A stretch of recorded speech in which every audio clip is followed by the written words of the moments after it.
Alright guys, so this is my school, Horry Georgetown Technical College. This is our website. If you obviously know coronavirus is going on, so here is the information for spring semester updates. Nothing too crazy going on right now. So this is kind of the area I went to kind of learn more about what programs they had. So I just went to academics and went to academic programs to even see if they had the program that I needed, radiology. So I just kind of scrolled down, checked things out, saw what they had. I did see that they had the computerized axial tomography or CT. So that's good. It is a cert that's added afterwards. When you go in there, it does tell you that you need radiology or x-ray to be able to do that. Also, you can see they have diagnostic medical sonography. I've looked into this a little bit. It is about a semester, maybe a summer and a semester shorter than x-ray, but that's not what I want to do. I kind of looked into the differences, and I'm not as interested, and I don't think I will be or would continue my career through that. So I just kind of skipped over that. But if you are interested and you're in, Myrtle Beach, that's where I'm at, or Georgetown, South Carolina, they have that. And then they have vascular sonography here to add as a cert afterwards. It's really cool. A lot of the hospitals in the area do scholarships for programs. So if you sign on with them for 2 years, they'll pretty much pay for your school. So that's pretty cool if you get into their programs. I'm sure a lot of people, do get out for that. The one that was not offering radiology. Pretty much, I looked into sonography and vascular specifically because they were offering it. But again, it's not what I'm looking to do. And they weren't currently offering radiology, so I didn't jump on with that hospital.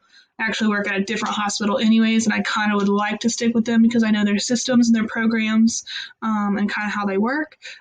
So my goal is to hopefully get into their clinical site. That would be amazing, just because I know how they're run. I like the way that they're run, and yeah, that would be great. But as you can see, if you come down here, also, they do have patient care medical assistant, which would let you go ahead and become certified in CCMA, certified administrative assistant as well. Also, I believe this one does EHR, the electronic health records. So you can get like 3 or 4 certs out of taking this patient care medical assistant. And I think it only takes 2 semesters, maybe less, depending on what all you have done. Part of that course, the second semester for the patient care medical assistant is phlebotomy. So you get those other 3 certs in the first semester and then phlebotomy in the second. Or you can just take phlebotomy here on its own, which is just 1 semester long, actually. You do your CPR course, basically. And then I believe you have your med term class. And then you have your Fast Forward 1 and Fast Forward 2. So Fast Forward 1 is all about being in the class, learning about everything. Fast Forward 2, which is the end of the semester, is all your clinical site.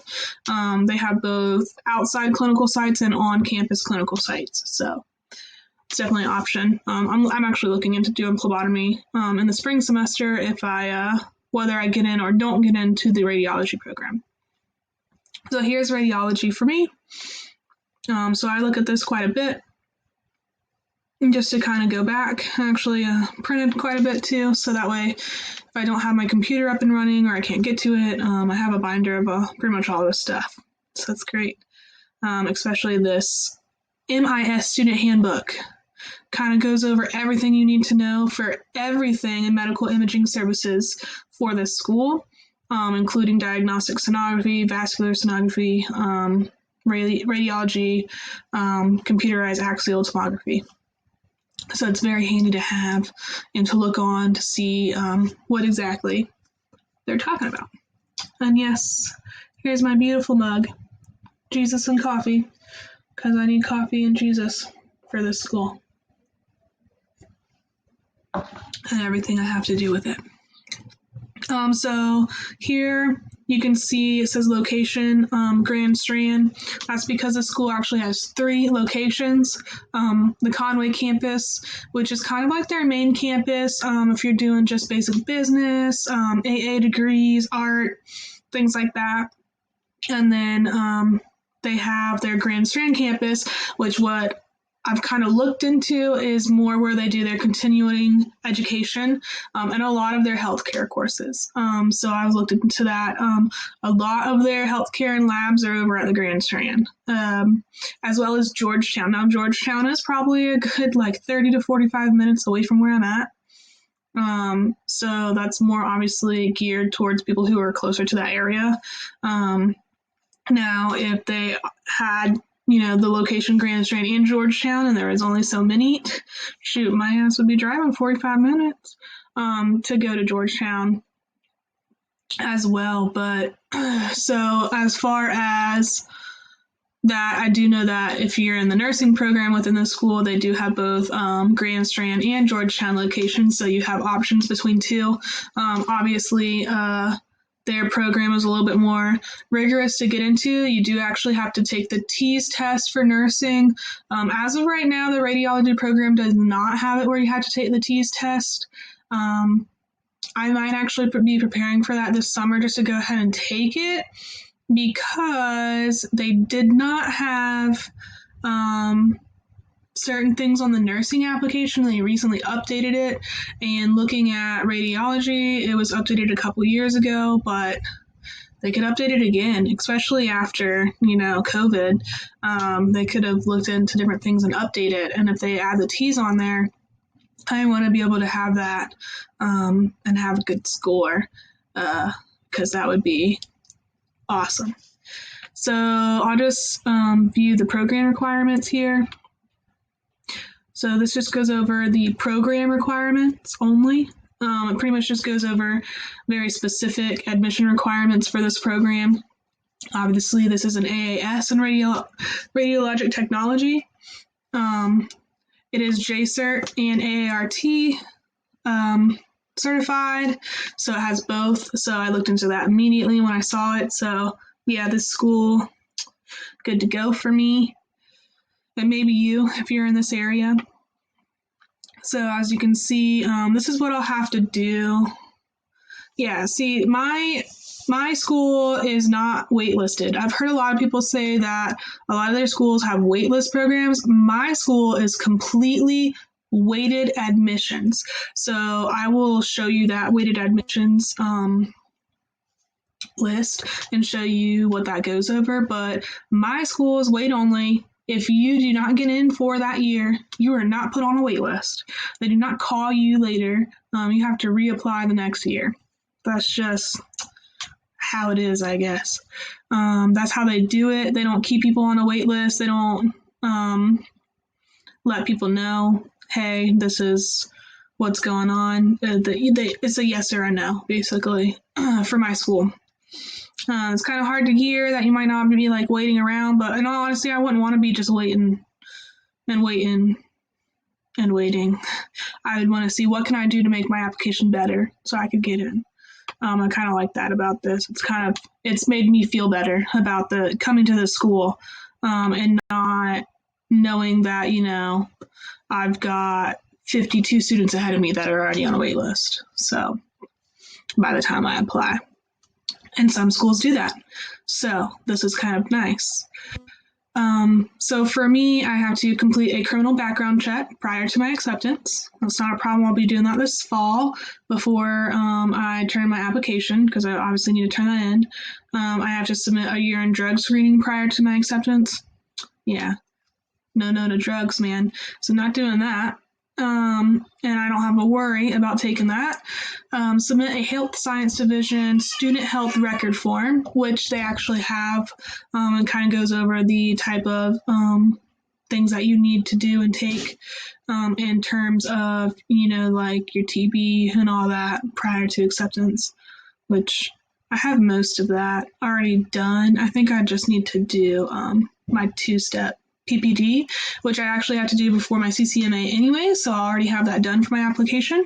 Coming in January, I'll have that done this summer. So let's see, I have to complete and pass the general hospital orientation. For this school, that's only 6 hours, basic shadow at the hospital. So I will be hopefully doing that at my current hospital that I'm working at. I need to go ahead and get in touch with somebody. I want to do it in the fall when it's a little bit closer to application time, just so it's more relevant, recent experience. So I will most likely do that either, I'll probably do it fall break, because all my family's here. I don't go anywhere for my breaks. I'm just here hanging out. So next is provide proof of CPR cert. I also have to have that for my CCMA class, which is Certified Clinical Medical Assistant. So I will have my CPR done. Review and acknowledge the medical imaging technical standards form. It's a form just basically saying that you have reviewed it and you acknowledge it. Just goes over that their standards for medical imaging at their school. So I can also show you that. It's pretty basic. And then successful completion of all three Gen Ed prereqs. So like I said, this is weighted based, so the more you have done with good grades, the better points you can possibly get for your application, which I'll show you as well. So this is a general education prerequisite. You have to have Bio 210, your Anatomy and Physiology 1, A and P, English 101, and then Math 110 or 120. Obviously a minimum grade of C. Now, as you'll see when I get to the application, the points for an A is 5, B is 3, and C is 1. You can retake one of those. So I actually have a B in my math and a C in my English. And I'm on course for an A in my bio. So I will be retaking English. I have a C in English because I took that while I was also in high school, and I transferred that over. So yeah, I'm going to retake that. See if I can't get a better grade, because I'm pretty good at English, in my personal opinion. So I think I could possibly get an A, definitely a B, which will give me more points. And that will also help my GPA portion, part of the application, which I'll show on here as well. And bio time limits apply. Those bio time limits are for this is within 5 years. Now, again, this isn't waitlisted, so they don't just sit there and keep you on a wait list and then you drop off when those time limits, pass. This is weighted, so they only accept people once a year for a summer start. And the applications are due in mid-January. So for me, my A&P 1 will be done the end of this spring of 2021. That means I have until 2026 to get accepted. Obviously, I hope I get accepted sooner, but hey, you never know. So there's also a payment of a non-refundable tuition deposit for it. So if you get accepted to the course, you pay $500 flat. That's the tuition deposit they're talking about. And then you have to complete an online radiologic technology information session and take the little quiz at the end. I've already done that. And they have reacceptance guidelines. So if you were in the program and you dropped out or flunked out, I guess, there are reacceptance guidelines that you would have to follow to get back into the program. Or maybe maybe something happened with you in clinical. You never know. I don't know people's situation on that, so I can't speak to it. I really hope I don't have to worry about that. For students seeking transfer credits from other institutions, aka me, I've already done that. I don't have anything radiology based, so I don't have to worry about that portion. Like I said, I am going to retake that English that I transferred over. My math is a B, and my sciences, I never had these sciences, so I'm taking them now. And last but not least, there will be other expenses that you are responsible for, such as scrubs and shoes, gas and transportation to your clinical sites, the registry review packages and licensing exam fees, whatever those may be. Obviously those two are towards the end of your program before you get licensed in your state and nationally. But scrubs and shoes, gas and transport, I do that every day anyway, so I'm not really worried about that. So this is kind of a guided sequence that you can do here. Curriculum sequence. So go ahead and get those 3 things done. This is a sequence, like say if you had never been to college and you wanted to go this route, or never been to tech school, you can go ahead and do your 210, your English 101 and 110, so you can in the fall, and then immediately apply for the program. However, I am a transfer student. I already have an AA degree, so all I'm doing is taking 210, and then in the fall I'm going to try and up that English class. And I'm actually going to go ahead and get my Bio 211 or A&P 2 over with in the summer. So that way I don't have to worry about it during the program. So all the electives that you see on here, such as, let's see, they have public speaking, general psych, humanities. I have all of those. I don't have to worry about any of those. So if I get accepted into the program, I'm literally only looking at the RAD courses. So I'll take 3 courses every single semester, nothing more, nothing less. That will be me. And to me, that makes it easier for me to go ahead and have those out the way, rather than doing the other courses, which obviously they can absolutely be done. People do them all the time. It's how they have it set for the program. But for me, I think it'll just be so much easier. So then we have the program application here. All right, so it takes you to this page, which gives you all of them. It lets you know if there's mandatory online sessions, which there are, goes ahead and lets you know the deadline, lets you know how it works. Top qualified. So they are weighted applications. So they're weighted. If you are at the top on those points, top qualified gets in. So if I have 36 points and you have 31, I get in over you, and vice versa. Now, if it says first qualified, which they have for a couple certificates here, it's just first come, first serve, basically. You pretty much just tell them, hey, this is what I want to do, and I already have all my stuff done. And if I get there before you and that's the last spot, I get in, and vice versa. So I've already done that. I'm not going to do that. We're going to click on this so I can show you.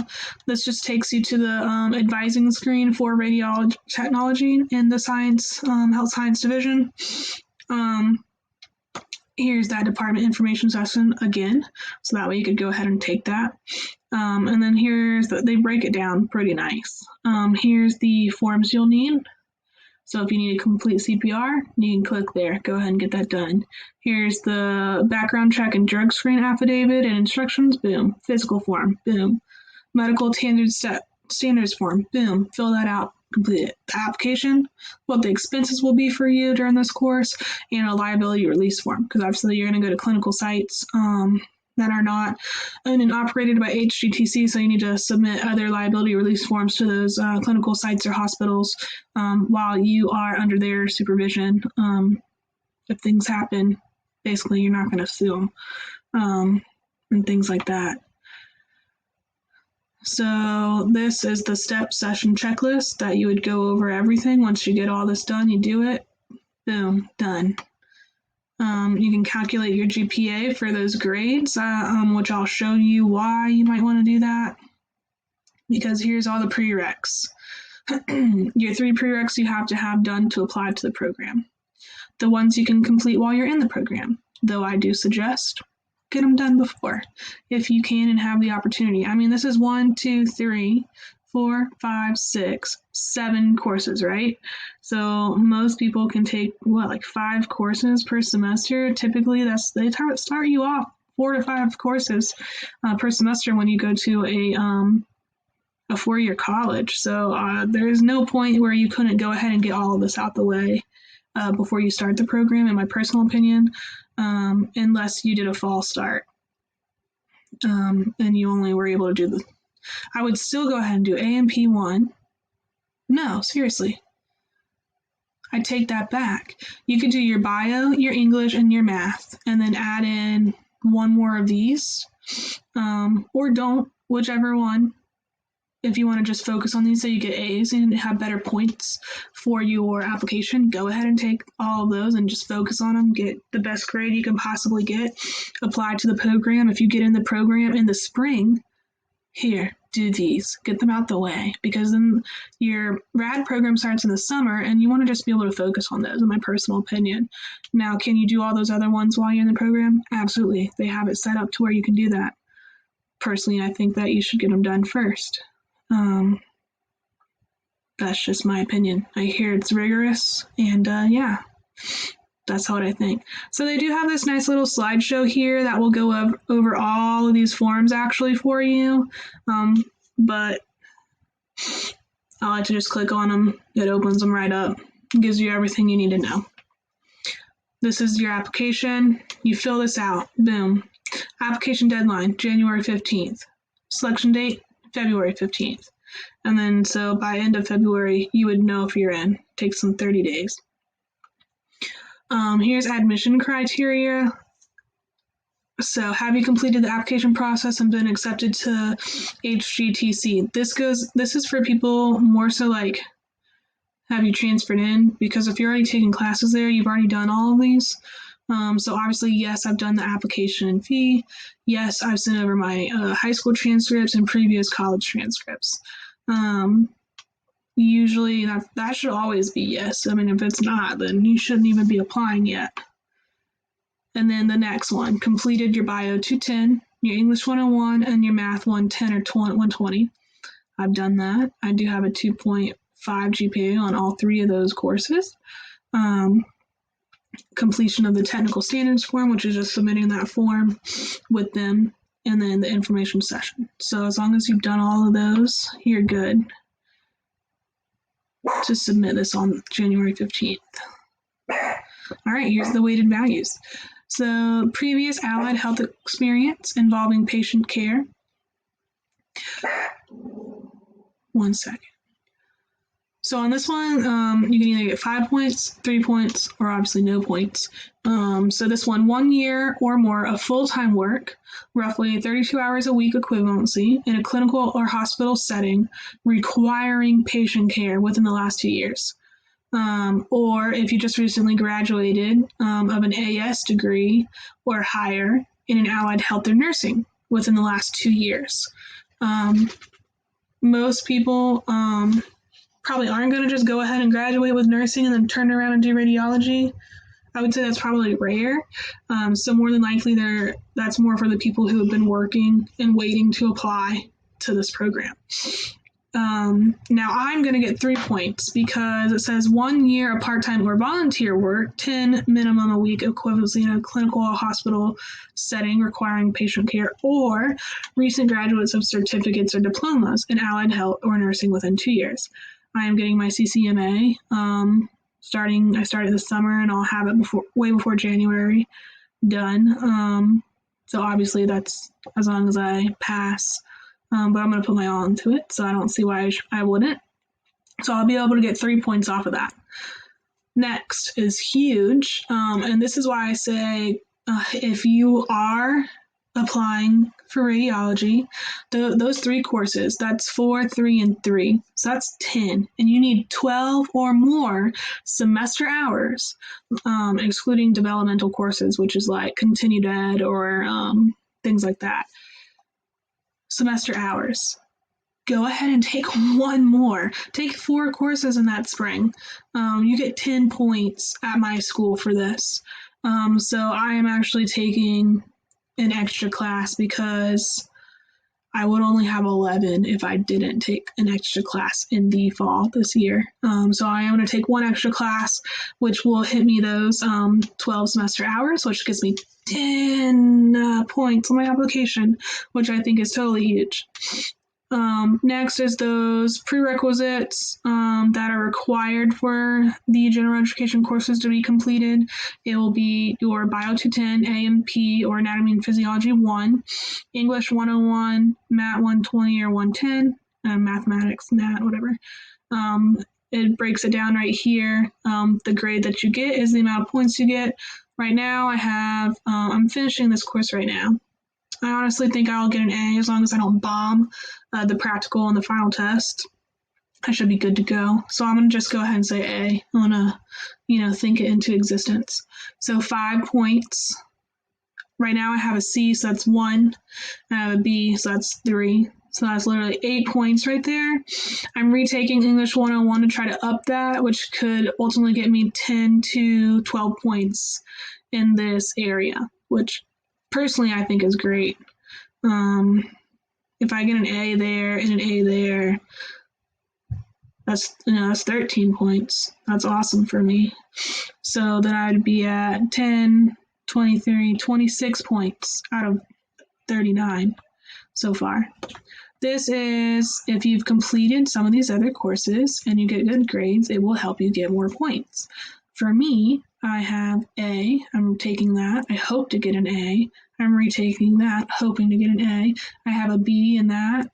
A, and A. So where I sit right now, without having my 2 classes there, I have what? I have a C, a B, A. Sorry. 4, 8, 12, 15, 16, 17, 1, 2, 3, 4, 5. Yeah, I have to do some math, sorry. I have a 3.4 out of, and that would be 1, 2, 3, 4, 5. So I would have 4.5 with that GPA. But if I take the other 2, which is, and I get A's, that would be 4, 8, 12, 16, 20, 24. Oh, shit.